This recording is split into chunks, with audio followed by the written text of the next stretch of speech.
અને રાપરમાં રખડતા ઢોર લોકોને દોડાવી માર્યા। વડોદરામાં દિવસે ને દિવસે રખડતા પશુઓનો આતંક વધી રહ્યો છે। શહેરમાં રખડતા ઢોર લોકોને દોડાવીને મારી રહ્યા છે। શહેરના પંચમ એલાઇટ પાસે એક ઢોર ભૂરાયું થયું હતું। બે લોકોની પાછળ દોડીને હુમલો કર્યો હતો। ખોડિયારનગર પાસેના દ્રશ્યોમાં જોઈ શકાય છે કે એક પશુ લોકોની પાછળ દોડી રહ્યું છે, જેથી નાસભાગ મચી જાય છે। લોકો જીવ બચાવવા માટે આમથી તેમ ભાગી રહ્યા છે। લોકોના જીવના દુશ્મન બનેલા પશુએ લોકોને પકડવા માટે અનેક વાહનો પણ અડફેટે લીધા। એક વ્યક્તિને શિંગડા ભરાવીને માર્યો હતો, ગંભીર ઈજા પહોંચાડી હતી। રાપરમાં નગરપાલિકાની બેદરકારીના કારણે પશુઓના આતંકથી અનેક લોકોના જીવ ગયા છે। અઠવાડિયા પહેલા રખડતા ઢોરે વૃદ્ધને અડફેટે લીધા બાદ મોતને ભેટતા તંત્ર જાગ્યું છે। રાપર નગરપાલિકા દ્વારા રખડતા ઢોરો પકડવાની કામગીરી શરૂ કરવામાં આવી। નગરપાલિકા દ્વારા રાત્રે પાંજરા ટ્રેક્ટરથી કામગીરી હાથ ધરાઈ। પકડાયેલા આંખલાઓને પાંજરાપોળ ખાતે સુરક્ષિત રીતે સોંપાયા। માલિકો ઢોરો ગૌશાળામાં ન મુકતા ગામોમાં મૂકી જતા શહેરમાં ઢોરનો આતંક વધ્યો છે। રાપર શહેરમાં અંદાજે 1500 જેટલા રખડતા ઢોર છે। આંખલાઓના કારણે રસ્તા પર વારંવાર અકસ્માતો થતા રહે છે। દાહોદના ખેતરમાં ખાડામાંથી નીકળ્યો 14 કિલો વજનનો તોતિંગ અજગર। 14 કિલો વજનનો અને 9 ફૂટ લાંબો મહાકાય અજગર ખાડામાં ફસાઈ ગયા બાદ કંઈક આ રીતે તેનું રેસ્ક્યુ કરવામાં આવ્યું। દાહોદના ગરબાડાના પાંદડી ગામે શિકારની શોધમાં ફરતો તોતિંગ અજગર એક ખેતરમાં આવી ચડ્યો, એક ખાડામાં ફસાઈ ગયો। આ અંગેની સ્થાનિકો અને ખેતરના માલિકને જાણ થતા રેસ્ક્યુ ટીમને બોલાવવામાં આવી। ખાડામાંથી અજગરનું રેસ્ક્યુ કરવું મુશ્કેલ હોવાથી જેસીબીની મદદ લેવાઈ। ખાડો ખોદીને મહાકાય અજગરને બહાર કાઢવામાં આવ્યો, પરંતુ અજગર એટલો અંદર ભરાઈ ગયો હતો કે રેસ્ક્યુ કરનારને પરસેવો છૂટી ગયો। માંડ જેસીબીની મદદથી સહી સલામત મગરને બહાર કઢાયો। સફળતાપૂર્વક રેસ્ક્યુ કરી અજગરને જંગલ વિસ્તારમાં મુક્ત કરવામાં આવ્યો। અમદાવાદમાં 14 વર્ષનો ટાબરિયો બન્યો ચોર, તો ભાવનગરમાં થોડા દિવસે મોબાઈલની દુકાનમાં ચોરી। માતા પિતા માટે ચેતવણીરૂપ ઘટના બની અમદાવાદમાં। જે હાથે પેન અને પેન્સિલથી ભણવાનું હોય તે હાથે ટાબરિયો ચોરીના રવાડે ચડ્યો। અમદાવાદના આનંદનગર વિસ્તારમાં આવેલા જ્વેલરીના શોરૂમમાં 12 વર્ષનું બાળક ચોરી કરતા રંગે હાથે પકડાયો। ગ્રાહક બનીને આવેલી ટોળકી સાથે આવેલ બાળકે સેલ્સમેનનું ધ્યાન ભટકાવીને 3.13 લાખના સોનાના દાગીનાની ચોરી કરી। દ્રશ્યમાં જોઈ શકાય છે કે 4 થી 5 ગ્રાહકો એક સેલ્સમેનને ઘેરી લે છે। સેલ્સમેન આ લોકોને દાગીના બતાવે છે, ત્યારે પાછળથી બાળક ખુરશી પર ચડી ખાનામાંથી 48 નંગ સોનાની કાંટીઓ ચોરી લે છે। આ તરફ ભાવનગરમાં થોડા દિવસે ચોરી થઈ। અજાણ્યો ઇસમ મોબાઈલ અને રોકડ રકમ લઈને ફરાર થઈ ગયો। નટરાજ કોમ્પ્લેક્સમાં આવેલ મોબાઈલ દુકાનમાં બાઇક લઈને આવેલો ચોર ઘૂસે છે। દુકાનનું કાચના દરવાજાનું લોક ખોલી અંદર પ્રવેશીને રોકડ રૂપિયા 5000 તેમજ 25000નો મોબાઈલ ચોરી ફરાર થઈ જાય છે। લીંબડી ખાતે રૂપિયા 6.11 કરોડના ખર્ચે અત્યાધુનિક એસટી વર્કશોપનું ખાતમુહૂર્ત કરવામાં આવ્યું। ખાતમુહૂર્ત કાર્યક્રમમાં શહેરી વિકાસ મંત્રી દર્શનાબેન વાઘેલા સહિતના આગેવાનો ઉપસ્થિત રહ્યા। 35,000 ચોરસ મીટર વિસ્તારમાં નિર્માણ પામનારા વર્કશોપ હાઈવે પરના 100 કિલોમીટરના વિસ્તારમાં એકમાત્ર આધુનિક સુવિધા ધરાવતું કેન્દ્ર બનશે। લાંબા સમયથી જર્જરિત હાલતમાં રહેલા જૂના વર્કશોપના સ્થાને આ નવું વર્કશોપ કાર્યરત થવાથી એસટી બસો માટે ઉપયોગી સાબિત થશે। અરવલ્લીથી સમાચાર। મહી નદી આધારિત ફેઝ 2 યોજનાને લઈને મુખ્યમંત્રીએ આપી મોટી બાહેધરી। બાયડ અને મહીસાગરના અનેક ગામોના તળાવો હવે પાણીથી છલકાશે। આમુદ્રા, ઇન્દ્રાણ અને દેરોલી સહિતના વિસ્તારમાં સિંચાઈનો પ્રશ્ન ઉકેલાશે। ધારાસભ્ય ધવલસિંહ ઝાલાએ 40 સરપંચો સાથે મળી મુખ્યમંત્રીને કરી હતી રજૂઆત। પાણી પુરવઠા મંત્રી સાથે પણ મહત્વની બેઠક યોજાઈ હતી। મોરબીમાં રિક્ષામાંથી ચોરી કરવાનો પ્રયાસ। અજાણ્યા ઇસમે રિક્ષામાં ઘૂસી ચોરી કરવાનો પ્રયાસ કર્યો। પાછળ ઉભેલ માણસોને શંકા જતા ચોર ઊભી પૂંછડીએ ભાગ્યો।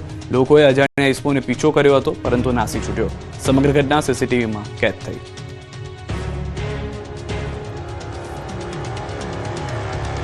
અંબાજી મંદિરના આરસ પહાડના પથ્થરોને ફરી મળશે ચમક। શક્તિપીઠ અંબાજી મંદિરનું મહત્તમ નવું જીર્ણોદ્વાર 1975માં કરવાની શરૂઆત થઈ। આ મંદિર અંબાજીમાં નીકળતા માર્બલમાંથી જ બનેલું મંદિર છે, પણ લગભગ છેલ્લા 50 વર્ષથી સંગેમરમર ઉપર સમય સાથે ધૂળ, વરસાદ અને વાવાઝોડાની દસ્તથી મંદિરનો માર્બલ પીળો અને કાળા ડાઘવાળો થઈ ગયો છે। ત્યારે ઝાંખા પડેલા આરણ પહાડને ફરી ચમકાવવા માટે ખાસ અભિયાન હાથ ધરાયું છે। વડોદરાની ઇકો ફેસિલિટી મેનેજમેન્ટ કંપનીના ચેરપર્સન રાહુલ શર્મા દ્વારા અંદાજે 1 કરોડ રૂપિયાથી વધુના ખર્ચવાળી આ કામગીરી તદ્દન નિઃશુલ્ક કરી આપવામાં આવી રહી છે। પાવર વોશ અને સ્ટીમ વોશ જેવી આધુનિક ટ્રીટમેન્ટ દ્વારા 3 તબક્કામાં 180 દિવસમાં આ સફાઈ પૂર્ણ કરવામાં આવશે, જેનાથી અંબાજી મંદિર ફરી એકવાર પોતાની સફેદી સાથે સંગેમરમરવાળું ચમકતું જોવા મળશે। આમ હવે અંબાજી મંદિરના જીર્ણોદ્વારને 50 વર્ષ થવા જઈ રહ્યા છે, ત્યારે અનેકો વખતના વરસાદ, વાવાઝોડાથી ડાઘાવાળો માર્બલ ફરી તેની ઓરિજિનલ ચમકમાં આવશે। દ્વારકા રાવલ નજીક નર્મદા પાણીની લાઇનમાં ભંગાણ થયું છે। રાવલ ગામ નજીક રોજિયાઈ માતાજીના મંદિર પાસે નર્મદાની મુખ્ય લાઇનમાં ભંગાણ સર્જાયું। પાણીની પાઇપલાઇન તૂટતા હજારો લીટર પાણીનો બગાડ થયો। પાણીની લાઇનમાં ભંગાણ થતા પાણીનો જથ્થો આસપાસના ખેતરો અને રસ્તાઓ પર ફરી વળ્યો। ખેડૂતોની મુશ્કેલીમાં વધારો થયો. પાઇપલાઇનમાં ભંગાણના કારણે ખેડૂતોના શિયાળુ પાકમાં પાણી ફરી વળતા ખેતી પાકને વ્યાપક નુકસાન થવાની ભીતિ છે. ખેડૂતોમાં આ ભીતિને લઈને હાલમાં ચિંતા એ વાતને લઈને પણ છે કે વધુ નુકસાન થઈ શકે છે.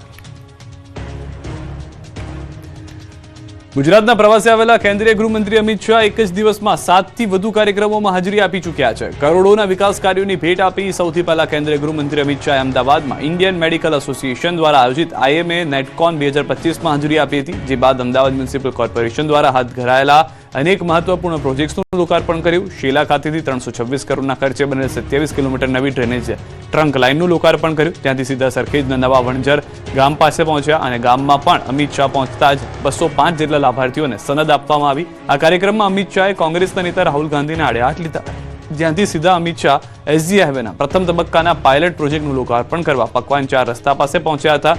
બપોરે અમિત શાહે થલતેજમાં આવેલા ગુરુદ્વારા ગોવિંદધામ ખાતે દર્શન કર્યા. જે બાદ સાંજે અમદાવાદના વિશ્વ ઉમિયાધામ ખાતે પાટીદાર યુવા બિઝનેસ મહાસંમેલનમાં હાજરી આપી હતી. અહીં સૌથી પહેલા વિશ્વની સૌથી ઊંચા ઉમિયા મંદિરના નિર્માણનું નિરીક્ષણ કર્યું હતું અને રાત્રે ગોદાવીમાં આવેલા સંસ્કારધામમાં પ્રધાનમંત્રી નરેન્દ્ર મોદીના જીવન પર આધારિત સાંસ્કૃતિક કાર્યક્રમના મહોત્સવમાં હાજર રહ્યા હતા. સાંસ્કૃતિક કાર્યક્રમ માણ્યો. જાહેરમાં સરબરાહ કરાતા આરોપીના પરિવારજનોમાં રોષ. પાલનપુરમાં હત્યારાઓની પોલીસે બરાબરની સર્વિસ કરી. પોલીસની વાહવાહી તો થઈ, પોલીસ જિંદાબાદના નારા પણ લાગ્યા, પણ બીજી તરફ આરોપીના પરિવારજનોમાં આક્રોશ ફાટી નીકળ્યો. પરિવારજનોના રોષ સાથે રોડ પર ઉતરી આવ્યા અને SP કચેરીએ પહોંચીને રજૂઆત કરી. કેમ કે પાલનપુર અમદાવાદ હાઈવે પર યુવકની હત્યા કેસમાં પોલીસે 6 આરોપીની ધરપકડ કર્યા બાદ જાહેરમાં સરઘસ કાઢ્યું. પોલીસે પાલનપુરના એરોમા સર્કલ પર સરઘસ કાઢ્યું. આરોપીને જોતા આજે લોકોનો રોષ ફાટી નીકળ્યો અને કડક સજા થવી જોઈએ. સાથે સાથે ગુજરાત પોલીસ જિંદાબાદના નારા લાગ્યા. પાલનપુર એરોમા સર્કલથી ખાનગી હોટલ પાસેના ઘટના સ્થળે જઈ રિકન્સ્ટ્રક્શન કર્યું. બરાબરની સર્વિસ કરી કાયદાનું ભાન કરાવ્યું, જેથી પોલીસની કાર્યવાહીને લઈને રોષ ફાટી નીકળ્યો. આરોપીના પરિવારજનો રોડ પર ઉતરી આવ્યા હતા. આરોપીના સમાજના લોકોએ રોષ વ્યક્ત કરી મહારેલી SP કચેરીએ પહોંચ્યા હતા. કાઢીને જાહેરમાં મારવા બદલ પોલીસ સામે કાર્યવાહીની માંગ કરી. વિપુલભાઈ વિડજા નામના વેપારીએ આત્મહત્યા કરી. ઉછીના આપેલા રૂપિયા પરત માંગતા 3 ઇસમોએ મારી નાખવાની ધમકી આપી હેરાન કરતા અંતિમ પગલું ભર્યું. મૃતક વિપુલભાઈના બનેવીએ આશીષ પાડલિયા નામના વ્યક્તિને 1.26 કરોડ ઉછીના આપ્યા હતા, જેની ઉઘરાણી કરતા આરોપી આશીષ પાડલિયા, હિતેશ દસાડિયા અને કમલેશ ઉર્ફે મહેશ માંડવિયાએ મારી નાખવાની ધમકી આપી હતી. બાદમાં આરોપીએ મૃતકની રેકી કરતા હોય કંટાળીને મોતને વહાલું કર્યું. અને ટ્રેક્ટર વચ્ચે અકસ્માત થતા રોડ પર મગફળીની રેલમછેલ થઈ. દેવભૂમિ દ્વારકાના ખંભાળિયા દ્વારકા હાઈવે પર ગંભીર અકસ્માત થયો. બે ગામના પાટિયા પાસે પૂરપાટ આવતા આઈસર અને ટ્રેક્ટર વચ્ચે અકસ્માત થયો. આઈસર ચાલકે મગફળી ભરેલા ટ્રેક્ટરને ટક્કર મારી હતી. ટ્રેક્ટરને આઈસરે પાછળથી ટક્કર મારતા મગફળી ભરેલ ટ્રેક્ટર પલટી મારી ગયું. આઈસરની સ્પીડ એટલી ખતરનાક હતી કે ટ્રેક્ટર ઊંધું વળી ગયું. ટ્રેક્ટરમાં ભરેલી મગફળીની રોડ પર રેલમછેલ થઈ ગઈ. અકસ્માતમાં ટ્રેક્ટર ચાલક ગંભીર રીતે ઇજાગ્રસ્ત થતા હોસ્પિટલ ખસેડાયો. અકસ્માતના પગલે હાઈવે પર લોકોના ટોળે ઉમટી પડ્યા. આ તરફ બોટાદ શહેરના મિલિટરી રોડ પર પિકઅપ વાહન પલટી મારતા 16 લોકોની ઈજા અને 2 મહિલાના મોત થયા. રવિવારની રજાને કારણે સંબંધીની વાડીએ રજાની મજા માણવા જતા પરિવારને અકસ્માત નડ્યો. પિકઅપ ગાડીમાં આશરે 18 લોકો સવાર હતા. અકસ્માતના 45 વર્ષીય મહિલા અને 22 વર્ષીય યુવતીનું મોત થયું, જેથી રજાની મજા ફેરવાઈ માતમમાં. અમદાવાદમાં સિગરેટના પૈસા માંગતા લુખ્ખાઓએ કર્યો પથ્થરમારો. અમદાવાદમાં અસામાજિક તત્વોનો આતંક દિવસે ને દિવસે વધી રહ્યો છે. સિગરેટના પૈસા માંગતા ઝઘડો કરી મારામારી થઈ હતી. પોલીસની હાજરીમાં અસામાજિક તત્વોએ દુકાન પર પથ્થરો ફેંક્યા. મોન્ટુ, કોસ્ટી અને રાહુલ નામના શખ્સે આ વિસ્તારને બાંધમાં લીધો. દુકાન માલિકે પૈસા માંગતા લુખ્ખાઓ ગુસ્સે ભરાયા. રૂપિયા આપવાની બદલે ગાળાગાળી પર કરી દુકાન પર પથ્થરમારોનો વરસાદ કર્યો. અડધી રાત્રે બબાલ કરતા આ વિસ્તારમાં દહેશત ફેલાઈ. આ મુદ્દે પોલીસે ગુનો નોંધી તપાસ આદરી છે. સુરતમાં પિતાએ ઠપકો આપતા પુત્રએ 4થા માળેથી પડતું મૂક્યું તો મોરબી અને કેશોદમાં પણ યુવકનો આપઘાત. પિતાએ ઠપકો આપતા લાગી આવ્યું અને યુવકે ઉપરથી નીચે પડતું મૂક્યું. હચમચાવી નાખનાર અને સમાજ માટે ચિંતાજનક ઘટના બની સુરતમાં. બાળકોને ઠપકો આપતા પહેલા 100 વાર વિચારજો. સુરત શહેરના રામપુરા વિસ્તારમાં હમદ પાર્ક બિલ્ડિંગમાં રહેતો દિનેશ મોતીપાણી કામ કર્યા વગર ઘરે પરત ફર્યો, જેથી તેના પિતાએ ઠપકો આપ્યો. જે વાતનું દુઃખ લાગતા 23 વર્ષીય દાનિશે 4થા માળેથી નીચે કૂદી આપઘાત કરી લીધો. યુવક ઉપરથી નીચે છોટા હાથી પર ટકરાઈને જમીન પર પટકાયો. લોકો તુરંત નીચે દોડી આવ્યા, પરંતુ યુવક બચી ન શક્યો. આ મામલે લાલગેટ પોલીસે ગુનો નોંધી તપાસ આદરી છે. આ બાજુ જૂનાગઢના કિશોદના કાલવાણી ગામે પૂર્વ સરપંચના પુત્રએ ગળે ફાંસો ખાઈને જીવન ટૂંકાવ્યું. મૃતકના પિતાએ આક્ષેપ કર્યો કે અનિરુદ્ધસિંહ જાખિયા નામના શખ્સના ત્રાસથી આપઘાત કર્યો. અગાઉ આ શખ્સ સામે ફરિયાદ નોંધાવી હતી. પોલીસે ધ્યાન ન આપતા પુત્રએ આપઘાત કરી લીધાનો આક્ષેપ છે.